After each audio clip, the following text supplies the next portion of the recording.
Hi friends, welcome back to Sana Tamil. ரொம்ப நாளுக்கு அப்புறம் மறுபடியும் உங்களை ஒரு லாங் வீடியோவில் நான் வந்து சந்திக்கிறேன். அது என்ன வீடியோன்னு பார்த்தீங்கன்னா, மோஸ்ட் ரெக்வெஸ்டட் வீடியோனே சொல்லலாம். ஏன்னா எந்த வீடியோ போட்டாலும் அது கீழே இந்த கமெண்ட் வரும். என்ன கமெண்ட்னா, உங்களோட டாட்டர் ஹேரில் வந்து ஆயில் அப்ளை பண்ணி காட்டுங்க, ப்ளஸ் ஜடை போட்டும் காட்டுங்க, பின்னல் பின்னியும் காட்டுங்க அப்படின்னு சொல்லிட்டு. ஸோ அதுவும் வந்து ரெட்டை ஜடை போட்டு காட்டுங்கன்னு சொல்லியிருந்தீங்க. ஆனால் வந்து இப்போ ரெட்டை ஜடை போட டைம் இல்லை.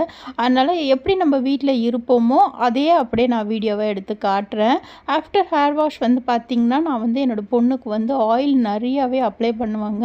அது முக்கியமாக ஸ்கேல்பில் வந்து நல்லா ஊற்றி அப்படியே ஸ்ப்ரெட் பண்ணி விட்டுடுவேன். அப்படி செஞ்சாலே நமக்கு வந்து அந்த ஹேர்லேயும் நல்லா ஆயில் வந்து ஒட்டிக்கும்.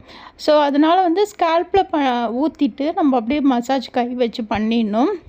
இப்போ வீடியோவும் எடுத்துகிட்டு இதுவும் பண்ணுறதுனால என்னால் வந்து அந்தளவுக்கு ப்ராப்பராக வந்து பண்ண முடியல. ஆனால் நார்மலாக நம்ம உட்காந்து இதை வந்து செய்யும்போது நல்லா கரெக்டாக வந்து பண்ணிடலாம். இன்றைக்கி நான் யூஸ் பண்ணுற ஆயில் என்னன்னு பார்த்தீங்கன்னா, ரோஸ்மேரி ஆயிலு. நான் எப்போவுமே வந்து பார்த்திங்கன்னா 1 மாதத்துக்கு ஒரு தடவை ஒரு ஆயில் வந்து சேஞ்ச் பண்ணிகிட்டே இருப்பேன். ஸோ நமக்கு வந்து தெரியும் எந்த ஆயில் நம்மளோட ஹேருக்கு சூட் ஆகும், எது சூட்டபிள் இல்லை அப்படின்னு சொல்லி கூட நமக்கு தெரியும். அது கூட கேட்டிருந்தீங்க, எந்த ஆயில் வந்து நம்மளோட ஹேருக்கு அப்ளை பண்ணலான்னு சொல்லிட்டு. நான் சொன்ன மெத்தடை நீங்கள் ஃபாலோ பண்ணுங்கள். ஒரு ஆயிலும் ஒரு டைம் யூஸ் பண்ணுங்கள். எந்த ஆயில் வந்து உங்களுக்கு நல்ல சூட்டபிளாக இருக்கோ அதை வந்து நீங்கள் ஃபாலோ பண்ணிக்கலாம்.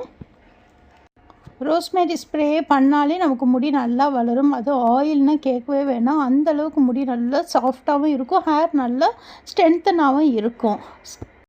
நல்லா சீக்கிரமாக லாங்காக வளர்கிறதுக்கு ரோஸ்மேரி, அதுவும் ஃப்ரெஷ் ரோஸ்மேரி வந்து நமக்கு நல்ல ஹெல்ப்ஃபுல்லாகவே இருக்கும். இப்போ பாருங்கள், நான் ஒன் சைடு வந்து நல்லா ஆயில் வச்சுட்டேன். இதே மாதிரி இன்னொரு சைடும் நான் நல்லா ஆயில் அப்ளை பண்ணிவிட்டு சிக்கை எடுத்துருவேன். இந்த சீப்பை வந்து நான் எப்பவுமே யூஸ் பண்ண மாட்டேன். அந்த சீப்பு எனக்கு மிஸ் ஆனதுனால நான் மோஸ்ட்லி வந்து கையிலே தான் நான் வந்து சிக்கை எடுப்பேன். ஏன்னா லாங் ஹேர்னால் இது வந்து மெயின்டைன் பண்ணுறதே கொஞ்சம் கஷ்டமாக தான் இருக்குது. ஏன்னா நம்ம நல்லா ஆயில் வச்சுட்டு அந்த சிக்கு வந்து நம்ம எப்படி அது மூலமா தான் நமக்கு ஹேர் லாஸ் வந்து எந்த அளவுக்கு ஆகும் அப்படிங்கிறது பார்க்கலாம். அதனால சீப்பு வந்து நமக்கு ரொம்ப முக்கியம். பிளாஸ்டிக்கு இல்லைன்னா சின்ன பல்லுடைய சீப்பை நான் அவாய்ட் பண்ணிவிட்டு நல்ல வுட்டு சீப்பை நீங்கள் யூஸ் பண்ணும்போது உங்களோட ஹேர் லாஸ் கூட நல்லாவே கண்ட்ரோல் ஆகும். நல்லா ஆயில் வந்து அப்ளை பண்ணிவிட்டு சிக்கு எடுத்துட்டேன். இப்போ பாருங்கள், நம்ம இந்த மாதிரி பின்னல் போடுறதுனால நம்மளோட ஹேர் லாஸை கூட நல்லா கண்ட்ரோல் பண்ண முடியும். நம்ம சம்மருக்கு வெளியிலலாம் போகும்போது ஸ்ப்ளிட் எண்ட்ஸை கூட நல்லா கண்ட்ரோல் பண்ணலாம். அதனால் வந்து முடியை ரொம்ப டைட் பண்ணாமல் ஓரளவுக்கு மீடியமாக நம்ம வந்து டைட் பண்ணி நம்ம வந்து தலை வாரிக்கலாம். அதுவும் பின்னல் போட்டிங்கன்னா இன்னும் ரொம்ப பெட்டராக இருக்கும். ஆயில் எப்போ எல்லாம் அப்ளை பண்ணுவோம், வாரத்தில் எத்தனை நாள் அப்ளை பண்ணுவோம் அப்படின்னு பார்த்தீங்கன்னா, ஆஃப்டர் ஹேர் வாஷ் வந்து ஆயில் நிறையாவே அப்ளை பண்ணுவேன். வாரத்தில் 3 நாள் இல்லை 4 நாள் வந்து நான் வந்து கொஞ்சம் யூஸ் பண்ணுவேன். ஆயில் நல்லாவே நான் யூஸ் பண்ணுவேன். அப்படி ஆயில் போட தான் நமக்கு வந்து சிக்கு அதிகமாக வராமல் இருக்கும், முடியும் நல்லா சாஃப்டாகவும் இருக்கும் நமக்கு.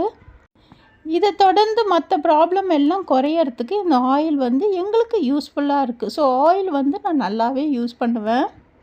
என் பொண்ணுக்கே பார்த்திங்கன்னா எப்படி இவ்வளோ முடி வளர்ந்ததுன்னா, எனக்கே தெரியாமல் தான் வளர்ந்ததுன்னு சொல்லலாம். ஏன்னா நான் நல்லா மெயின்டைன் பண்ணுவேன், அது மூலிமா இந்த முடி வளர்ந்ததுன்னு ஒரு சைடு சொல்லலாம். இன்னொரு பக்கம் வந்து என்னன்னு பார்த்திங்கன்னா, அவள் வந்து 10th படித்ததுனால நிறைய ஸ்ட்ரெஸ் ஆகி அதில் பாதி முடி போயிடுச்சுன்னே சொல்லலாம். நல்லா இன்னும் அடர்த்தியாக இருந்தது. ஆனால் லாங் வந்து நான் கட் பண்ணவே இல்லை. ஸோ லென்த்து வந்து நல்லா வளர்ந்துருச்சு. ஆனால் அடர்த்தி வந்து அதிலே கொஞ்சம் போயிடுச்சு. ஸோ மறுபடியும் அந்த ஹேரை கொண்டுட்டு வரத்துக்கு நான் சில டிப்ஸ் எல்லாம் இப்போ ஃபாலோ பண்ணிகிட்ருக்கேன்.